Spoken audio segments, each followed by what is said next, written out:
Ya, Pak Leon, izin bertanya ya, mengenai rekaman yang cukup membuat heboh ya. Sebelumnya, sebetulnya rekaman itu sebelum diberikan oleh salah satu, saya sebut aja ya di sini namanya, itu dugaan saya diberikan oleh yang namanya Duta Intel. Sebelum diberikan kepada terdakwa, sebetulnya dia sudah mencoba menawarkan atau menakut-nakuti Dokter Reza ya melalui saya.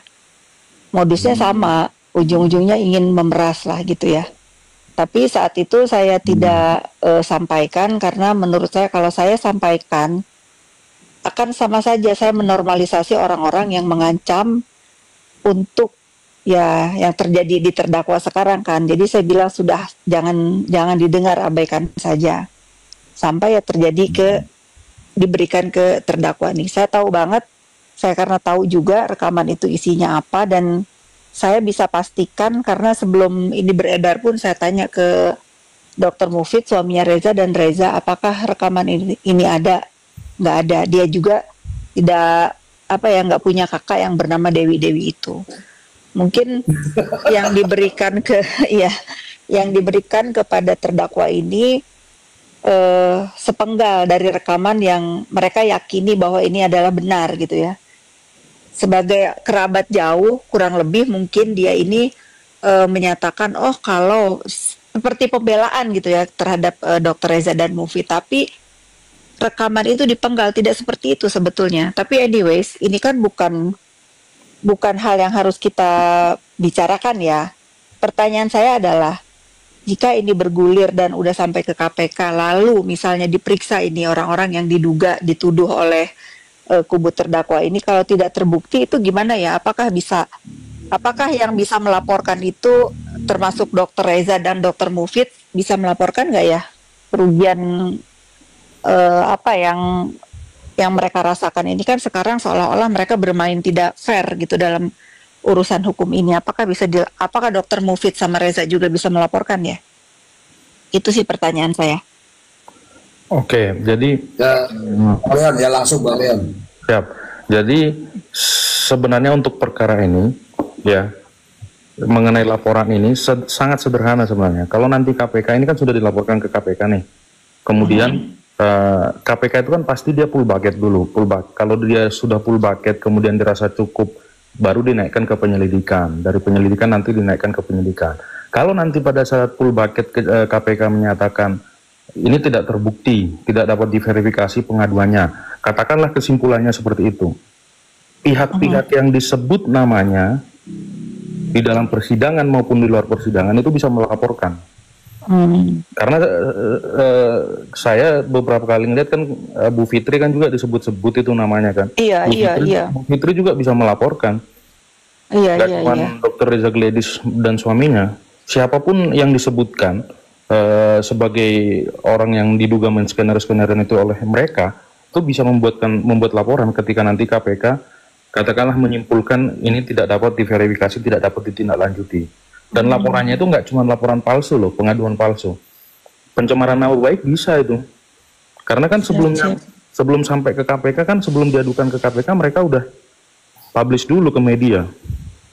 Betul. Iya, betul, betul, betul. Oh, berarti saya pun berhak melapor ya? Boleh melapor ya? Berhak melapor karena kan namanya disebutkan. Biasanya nih kalau kayak saya yang biasanya saya lakukan itu adalah biasanya saya laporkan dulu baru saya kasih statement ke media kalau harus ke media. Karena apa? Yang saya jelaskan bahwa pada hari ini kami membuat pengaduan atau laporan atas dugaan ini. Jadi kita nggak bisa dituduh pencemaran nama baik karena yang kita jelaskan soal pengaduan atau laporan yang kita masukkan. Biasanya begitu ya Mr. Zia, kalau kita yang ini yang menggunakan konstruksi berpikir yang benar. Benar. Benar. Iya. Kalau ini kan kebalikannya nih, mereka kor-kor dulu di media, nama orang udah dibikin rusak, baru dia buat pengaduan. Berarti kalau ini bergulir ya menjadi penyelidikan, terdakwa harus kasih tahu itu rekaman dari mana ya? Iya, karena kan di pasal 6 Undang-Undang ITE itu sudah diatur.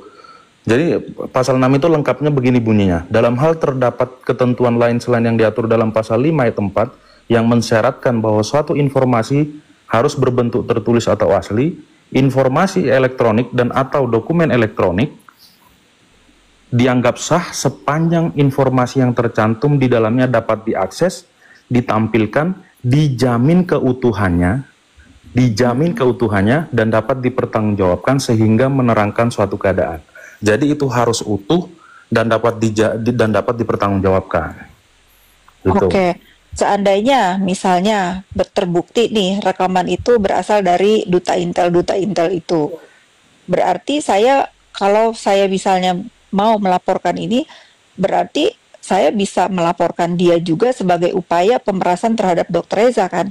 Bisa. Oke. Karena memang ada sejumlah uang yang dia minta untuk itu. Kalau tidak, ya itu yang akan dilakukan sama dia. Bagaimana? Saya masih ingat bunyinya. Bagaimana kalau ada rekaman yang mengatakan bahwa pihak Dr. Reza ini menyuap, saya sebarkan. Apakah Bu Fitri masih akan membela mereka? Terus saya tantangin, mana rekamannya? Itu. Dia ada berkata Belum pernah seperti dengar itu. rekaman itu. Saya belum, cuman ancaman-ancaman dia terhadap Dr. Reza itu ada di saya. Dan saya nggak mau dengar itu karena saya yakinin itu nggak benar. ada dia kirimkan rekaman, cuman saat itu saya sudah males komunikasi sama dia, tapi sempat saya record apa yang dia mau terhadap Dr. Reza. Ya intinya pemerasan juga Dr. Janet. Dan ternyata saya baru diinformasikan oleh beberapa teman-teman skincare juga memang modusnya seperti itu, cuman dalam skalanya kecil. Ya misalnya ada NA-nya yang dia hapus gitu-gitulah ya. Ini udah terinspirasi, mungkin udah banyak yang mengikuti hal-hal seperti ini di dunia maya. Memang tidak boleh kita normalisasi sekarang. Betul. Saya mau tanya ini sama Bu Fitri. Boleh. Jadi kan gini, saya kan memang jauh lama banget kenal sama Niki itu di tahun 2010 2012. Saya tuh pernah ikut Kak Niki, dan pada saat itu memang saya sering banget dikata-katain, sering dimarahin di depan umum, atau tahu sendiri gimana menurutnya. Ya, Nah, terus menurut ya ini saya sampai getar ya, karena mungkin rasa sakit saya mendalam sakit, zaman ya, dulu itu kayak paham, ya. muncul lagi gitu ya. Iya, paham. Sebenarnya saya nggak mau ngebahas ini lagi di sosial media saya kan, tapi karena menurut saya ini waktu yang tepat untuk membuka mata masyarakat bahwa ya gitu tadi, cyberbullying itu sangat tidak dibenarkan, dan saya pernah merasakan itu. Nah, pertanyaan saya itu kepada Bu Fitri itu, sebentar. Jadi kan tadi kita membahas masalah saksi kan. Nah, menurut saya itu kan owner Devina itu menurut saya adalah saksi yang sangat bukan kuat ya, tapi setidaknya bisa memberatkan si terdakwa. Apakah Kak Fitri ini mempunyai connection kepada Devina itu untuk bisa membuka hatinya atau membuka pikirannya supaya apa yang dia rasakan, apa yang bukti-bukti itu bisa dikeluarkan supaya tidak takut gitu. Oke. Karena saya tahu pasti banyak ancaman yang didapetin oleh owner Devina itu sih menurut saya. Saya sangat-sangat mohon bantuannya Kak Fitri. Ya. Bagus nih pertanyaannya. Sebetulnya saya mau menjawab ini antara berat nggak berat ya. Untuk teman-teman pahami dulu nih semua, termasuk Mr. G ya. Menurut pendapat pribadi saya, memang seharusnya Daviana berani untuk bersaksi ya, seharusnya. Terkait tadi juga saya sudah dengar, memang sudah disumpah juga pada saat memberikan keterangan bersaksi di kepolisian, mungkin memang bisa dibacakan. Tetapi saya bukan melihat ke situnya nih teman-teman semua.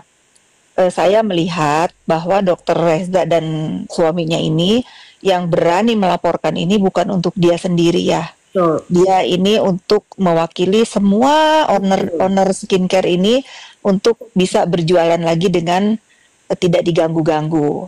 Nah, pada saat awal-awal dulu, termasuk Daviena sebetulnya yang memberikan semangat untuk Reza dan Mufid ini melangkah membuat pelaporan. Itu sih, kalau misalnya Daviena ini tidak bersaksi, itu sangat disayangkan.